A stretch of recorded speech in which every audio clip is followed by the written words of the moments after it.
എഫേസ്യർ 6:10 മുതൽ. ഒടുവിൽ കർത്താവിലും അവൻ്റെ അമിത ബലത്തിലും ശക്തിപ്പെടുവീൻ. പിശാചിൻ്റെ തന്ത്രങ്ങളോട് എതിർത്ത് നിൽപ്പാൻ കഴിയേണ്ടതിന് ദൈവത്തിൻ്റെ സർവായുധവർഗം ധരിച്ചുകൊള്ളുവീൻ. നമുക്ക് പോരാട്ടമുള്ളത് ജഡരക്തങ്ങളോടല്ല, വാഴ്ചകളോടും അധികാരങ്ങളോടും ഈ അന്ധകാരത്തിൻ്റെ ലോകാധിപതികളോടും സർവ്വലോകങ്ങളിലെ ദുഷ്ടാത്മസേനയോടും അത്രേ. അതുകൊണ്ട് നിങ്ങൾ ദുർദിവസത്തിൽ എതിർപ്പാനും സകലവും സമാപിച്ചിട്ട് ഉറച്ചു നിൽപ്പാനും കഴിയേണ്ടതിന് ദൈവത്തിൻ്റെ സർവ്വായുധവർഗം എടുത്തുകൊള്ളുവീൻ. നിങ്ങളുടെ അരയ്ക്ക് സത്യം കെട്ടിയും നീതി എന്ന കവചം ധരിച്ചും സമാധാന സുവിശേഷത്തിനായുള്ള ഒരുക്കം കാലിന് ചെരുപ്പാക്കിയും എല്ലാറ്റിനും മീതെ ദുഷ്ടൻ്റെ തീയമ്പുകളെയൊക്കെയും കെടുക്കുവാൻ തക്കതായ വിശ്വാസം എന്ന പരിചയം എടുത്തുകൊണ്ടും നിൽപ്പീൻ. രക്ഷ എന്ന ശിരസ്ത്രവും ദൈവവചനം എന്ന ആത്മാവിൻ്റെ വാളും കൈക്കൊള്ളുവീൻ. സകല പ്രാർത്ഥനയാലും യാചനയാലും ഏത് നേരത്തും ആത്മാവിൽ പ്രാർത്ഥിച്ചും അതിനായി ജാഗരിച്ചും കൊണ്ട് സകല വിശുദ്ധന്മാർക്കും എനിക്ക് വേണ്ടിയും പ്രാർത്ഥനയിൽ പൂർണ്ണ സ്ഥിരത കാണിപ്പീൻ. ഞാൻ ചങ്ങല ധരിച്ചു സ്ഥാനാപതിയായി സേവിക്കുന്ന സുവിശേഷത്തിൻ്റെ മർമ്മം പ്രാഗൽഭ്യത്തോടെ അറിയിപ്പാൻ എൻ്റെ വായ തുറക്കുമ്പോൾ എനിക്ക് വചനം നൽകപ്പെടേണ്ടതിനും ഞാൻ സംസാരിക്കേണ്ടുവണ്ണം അതിൽ പ്രാഗൽഭ്യത്തോടെ സംസാരിക്കേണ്ടതിനും പ്രാർത്ഥിപ്പീൻ. ഞാൻ എങ്ങനെ ഇരിക്കുന്നു എന്ന എൻ്റെ അവസ്ഥ നിങ്ങളും അറിയേണ്ടതിന് പ്രിയ സഹോദരനും കർത്താവിൽ വിശ്വസ്ത ശുശ്രൂഷകനുമായ തീക്കോസ് നിങ്ങളോട് സകലവും അറിയിക്കും. നിങ്ങൾ ഞങ്ങളുടെ വസ്തുത അറിവാനും അവൻ നിങ്ങളുടെ ഹൃദയങ്ങളെ ആശ്വസിപ്പാനുമായി ഞാൻ അവനെ നിങ്ങളുടെ അടുക്കലേക്ക് അയച്ചിരിക്കുന്നു. പിതാവായ ദൈവത്തിൽ നിന്നും കർത്താവായ യേശുക്രിസ്തുവിങ്കിൽ നിന്നും സഹോദരന്മാർക്ക് സമാധാനവും വിശ്വാസത്തോടു കൂടിയ സ്നേഹവും ഉണ്ടാകട്ടെ. നമ്മുടെ കർത്താവായ യേശുക്രിസ്തുവിനെ അക്ഷയമായി സ്നേഹിക്കുന്ന എല്ലാവരോടും കൂടെ കൃപ ഇരിക്കുമാറാകട്ടെ. ആമീൻ. നമ്മളിവിടെ വായിക്കുന്നു, കർത്താവിൻ്റെ ബലത്തിൽ നമ്മൾ ശക്തിപ്പെടുവീൻ. ഏത് സാഹചര്യത്തിലും ജീവിതത്തിൻ്റെ ഏത് ഘട്ടത്തിലും ബുദ്ധിമുട്ടുകളിലും കർത്താവാണ് നമ്മൾക്ക് അമിത ബലം പകരുന്നതെന്ന് നമ്മൾ ഓർക്കുക.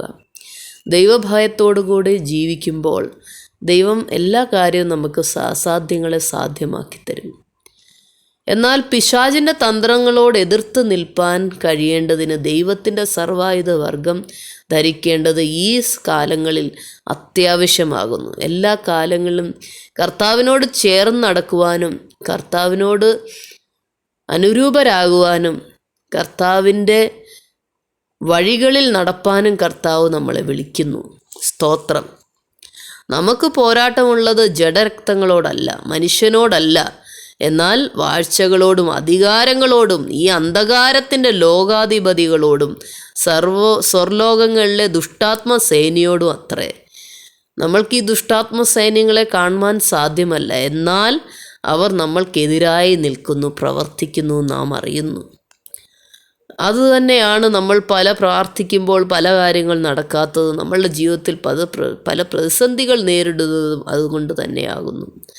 അതുകൊണ്ട് നിങ്ങൾ, വചനം 13 പറയുന്നു, അതുകൊണ്ട് നിങ്ങൾ ദുർദിവസത്തിൽ എതിർപ്പാനും സകലവും സമാപിച്ചിട്ട് ഉറച്ചു നിൽപ്പാനും കഴിയേണ്ടതിന് ദൈവത്തിൻ്റെ സർവായുധവർഗം എടുത്തുകൊള്ളുവീൻ. ദൈവം ആഗ്രഹിക്കുന്നത് നമ്മൾ ഏത് സാഹചര്യത്തിലും പതറിപ്പോകാതെ ഇടറിപ്പോകാതെ ഉറച്ചു നിൽപ്പാൻ. എങ്ങനെ ഉറച്ചു നിൽപ്പാൻ സാധിക്കും? ദൈവത്തിൽ അടിസ്ഥാനപ്പെട്ട് മാത്രമേ നമ്മൾക്ക് ഉറച്ചു നിൽപ്പാൻ സാധിക്കുകയുള്ളൂ. നിങ്ങളുടെ അരയ്ക്ക് സത്യം കെട്ടുകയും നീതി എന്ന കവചം ധരിച്ചും സമാധാന സുവിശേഷത്തിനായുള്ള ഒരുക്കം കാലിന് ചെരുപ്പാക്കിയും എല്ലാറ്റിനും മീതെ ദുഷ്ടൻ്റെ തീയമ്പുകളെയൊക്കെയും കെടുക്കുവാൻ തക്കതായ വിശ്വാസം എന്ന പരിചയം എടുത്തുകൊണ്ടും നിൽപ്പീൻ. വിശ്വാസത്തോടെ രക്ഷ എന്ന ശിരസ്ത്രവും ദൈവവചനം എന്ന ആത്മാവിൻ്റെ വാളും കൈക്കൊള്ളുവീൻ. പിശാചിൻ്റെ എല്ലാ തന്ത്രങ്ങളും എല്ലാവിധ ആയുധങ്ങളും എതിരേൽപ്പാൻ നമ്മൾക്ക് ദൈവം എല്ലാ കൃപകളും എല്ലാ അനുഗ്രഹങ്ങളും നൽകിയിട്ടുണ്ട്. ദൈവവചനം നൽകിയിട്ടുണ്ട്. ദൈവവചനം ഏറ്റവും ഇരുവായത്തിലുള്ള വാളാകുന്ന ദൈവവചനം നമ്മൾ എടുത്തുകൊണ്ട് അതിൽ സാത്താനെ എതിർക്കാനായിട്ട് വചനം നമ്മളെ പഠിപ്പിക്കുന്നു. അതിൽ കൂടാതെ സകല പ്രാർത്ഥനയിലും യാചനയിലും ഏത് നേരത്തും നമ്മൾ സത്യത്തിലും ആത്മാവിലും പ്രാർത്ഥനയിൽ ഏർപ്പെടണം. ജാഗരിച്ചും കൊണ്ടിരിക്കണം. നമ്മളെ ശത്രു എത്ര നമ്മളെ എതിർപ്പാനായി നിൽക്കുന്നു എന്ന് നമ്മൾ തിരിച്ചറിവോടെ ജീവിക്കണം. അതുകൊണ്ട് സകല പ്രാർത്ഥനയാലും യാചനയാലും ഏത് നേരത്തും, ഏത് രാത്രിയായാലോ പകലായാലോ ഏത് നിമിഷമായാലോ നമ്മൾ ബോധമുള്ളവരായിരിക്കണം, ദൈവബോധമുള്ളവരായിരിക്കണം, ക്രിസ്തുബോധമുള്ളവരായിരിക്കണം. സാത്താനെ അകറ്റണം എന്ന് വചനം നമ്മളെ പഠിപ്പിക്കുന്നു.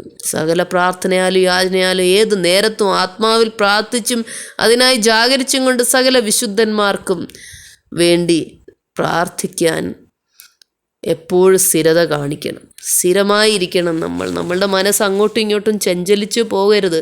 സാത്താൻ അതാണ് ആഗ്രഹിക്കുന്നത്. നമ്മൾ ദൈവത്തെ മാറി പ്രാർത്ഥിക്കാതിരിക്കുക, നമ്മളെ മനസ്സിനെ വേറെ കാര്യത്തിലേക്ക് ശ്രദ്ധ കൊടുക്കുക. നമ്മൾ ഇന്നത്തെ കാലത്ത് സകലനും തൻ്റെ മൊബൈൽ ഫോണിലും പലവിധ വേറെ സന്തോഷങ്ങളിലും ഏർപ്പെടുമ്പോൾ പലവിധ സമയം വൃഥാവാക്കി കളയുന്ന നേരമാണ് സാത്താൻ അവനിലേക്ക് ആകർഷിക്കുന്നത് നമ്മൾ കാണുന്നു. അതുകൊണ്ട് ദൈവത്തിൽ മുറുകെ പിടിച്ച് ദൈവവചനത്തിൽ അടിസ്ഥാനപ്പെട്ട് ദൈവ സാന്നിധ്യത്തോടായിരിക്കാൻ പരിശുദ്ധാത്മാവിൻ്റെ നിറവിൽ നമ്മളും കുടുംബവും മക്കളും നമ്മളുടെ കൂടെ നടക്കുന്നവരും നമ്മളുടെ അയൽവാസികളും എല്ലാവരും അനുഗ്രഹിക്കപ്പെടാനായിട്ട് നമ്മൾ മുട്ടിപ്പായി എപ്പോഴും പ്രാർത്ഥിക്കണം. ദൈവം ആഗ്രഹിക്കുന്നു നമ്മൾ ഏത് നേരത്തും സന്തോഷിക്കുകയും കർത്താവിൽ സന്തോഷിക്കുന്നവരായി ജീവിക്കണം.